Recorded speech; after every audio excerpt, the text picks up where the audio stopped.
Once again.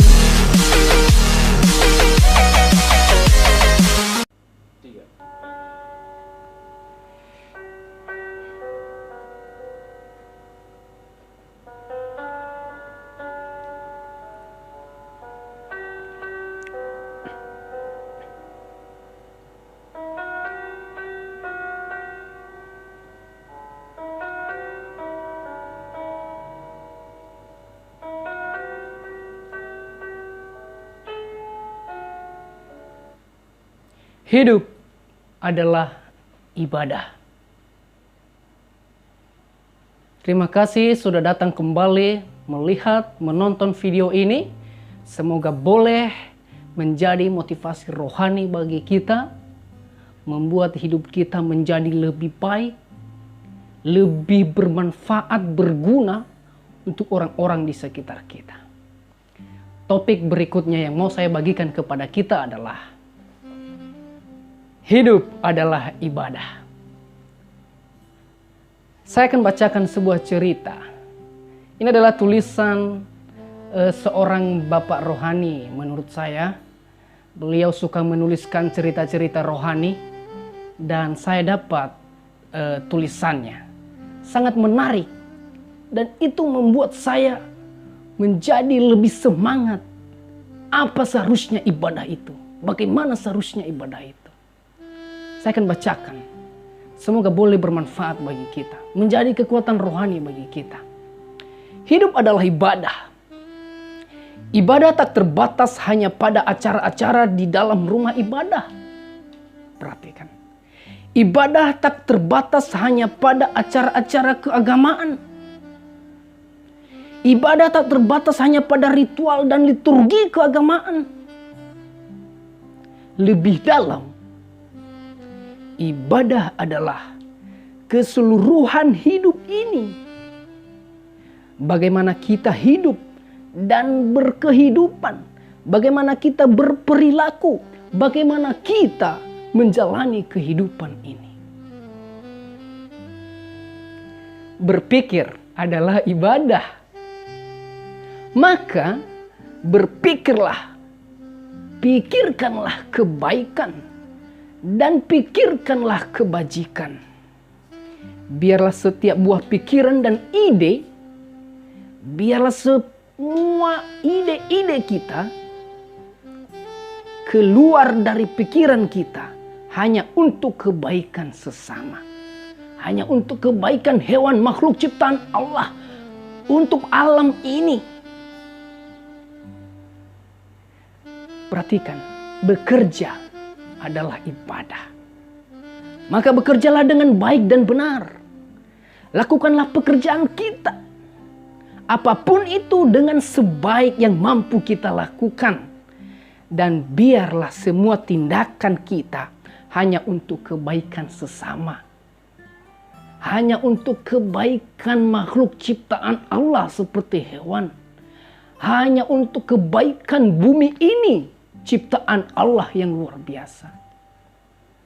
Saudara perhatikan, berbincang juga adalah ibadah. Maka biarlah setiap ucapan dan kata-kata kita adalah kata-kata dan ucapan yang baik. Yang menyemangati dan menguatkan hidup orang lain. Biarlah semua kata yang terucap hanya untuk kebaikan sesama. Hanya untuk kebaikan makhluk ciptaan Allah seperti hewan binatang yang telah diciptakan seperti bumi ini. Perhatikan, mungkin terasa aneh atau mungkin terlalu sulit menerapkan ini. Namun, bila kita telah menyadari, maka hidup adalah kenikmatan. Maka hidup adalah kenikmatan yang hanya pantas untuk disyukuri. Tak ada lagi kesempatan untuk mengeluh. Dan tak ada lagi yang layak untuk dikeluhkan. Jika demikian, bukankah bumi ini telah menjadi surga? Jika demikian, bukankah setiap jengkal tanah yang kita pijak telah menjadi surga yang indah? Lagi menyenangkan. Mari hadirkan dan ciptakan surga dalam setiap tarikan nafas kita selama aurat nadi kita masih berdenyut. Saat kita melakukannya, bukan hanya orang-orang di sekitar kita yang menikmati surga itu, tapi kita juga. Bahkan kita adalah penikmat utama dari keindahan surga tersebut. Ciptakan suasana surga di setiap langkah, di setiap hembusan nafas Anda. Karena itu adalah ibadah. Saudaraku yang saya kasih dalam Yesus Kristus, ini adalah sebuah cerita. Cerita ini menarik bagi saya. Namun di dalam Alkitab, betul ada juga tertulis yang demikian, yang serupa dengan ini. Saudara boleh buka Alkitab, yaitu bisa kita lihat di Matius pasal 25. Ya, kita Matius pasal 25 ayat 40. Ya. Kalau ada Alkitab silakan dibuka Alkitabnya, saya baca. Dan raja itu akan menjawab mereka. Aku berkata kepadamu, sesungguhnya segala sesuatu yang kamu lakukan untuk salah seorang dari saudaraku yang paling hina ini, kamu telah melakukannya untukku.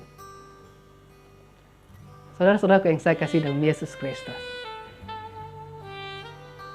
Ya, mungkin menurut kita, ibadah itu ritual dalam gereja. Ibadah itu ya segala sesuatu yang dilakukan di dalam gereja. Tetapi bagi saya, ibadah itu tidak hanya di dalam gereja, tetapi setiap hembusan nafas itu boleh menjadi ibadah. Setiap tindakan itu boleh menjadi ibadah. Saudara bisa lihat ini. Ayat 34. Dan raja itu akan berkata kepada mereka yang di sebelah kanannya, mari hai kamu yang diberkati oleh Bapakku, terimalah kerajaan yang telah disediakan bagimu sejak dunia dijadikan. Sebab ketika aku lapar, kamu memberi aku makan.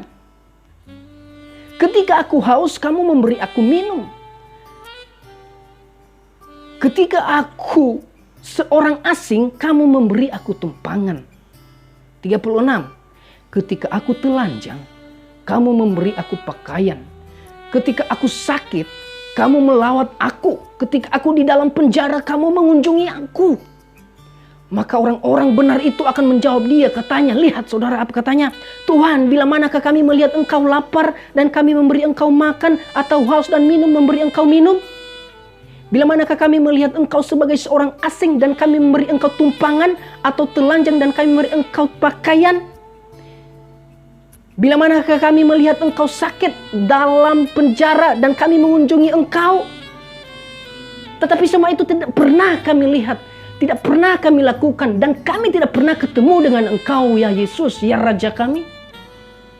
Tetapi apa kata raja itu? Raja itu menjawab, sesungguhnya segala sesuatu yang kamu lakukan untuk salah seorang dari saudaraku yang paling hina ini, kamu telah melakukannya untukku. Saudaraku yang saya kasihi dalam Yesus Kristus, ketika Tuhan datang, Tuhan tidak akan pernah menanyakan kepada kita, wah, hukum apa yang sudah kamu lakukan? Firman Tuhan apa yang sudah kamu lakukan? Tuhan tidak akan pernah bertanya demikian. Menurut kitab Matius pasal 25 ini, ketika dipisahkan domba dan kambing, maka di sana akan muncul pertanyaan dari orang-orang benar itu yang akan memperoleh kerajaan surga itu. Apa kata mereka? Guru, Tuhan, kami belum pernah kasih engkau makan, belum pernah kasih engkau minum. Tapi kenapa engkau berkata, terimalah kerajaan ini, terimalah berkat surga ini, oleh karena perbuatanmu telah menunjukkan sikap suasana surga di dunia ini. Setiap tindakan yang sudah kamu lakukan di dunia ini, menolong orang, melakukan yang terbaik, hidupmu kau gunakan bermanfaat bagi orang lain, itu adalah saudara sedang menciptakan suasana sorga di muka bumi ini. Sehingga orang-orang yang di sorga pun tidak asing lagi datang menjemput engkau. Dan engkau ketika masuk sorga tidak asing lagi suasana di sana. Kenapa? Karena di bumi engkau telah ciptakan suasana sorga. Ibadah sesungguhnya adalah tindakan untuk menolong orang, tindakanmu untuk berbagi kasih, tindakanmu untuk menunjukkan siapa Yesusmu, siapa Tuhanmu. Bagaimana caranya menunjukkan itu? Yaitu tunjukkanlah kasih yang sesungguhnya. Lakukan yang berkenan di hadapan Allah.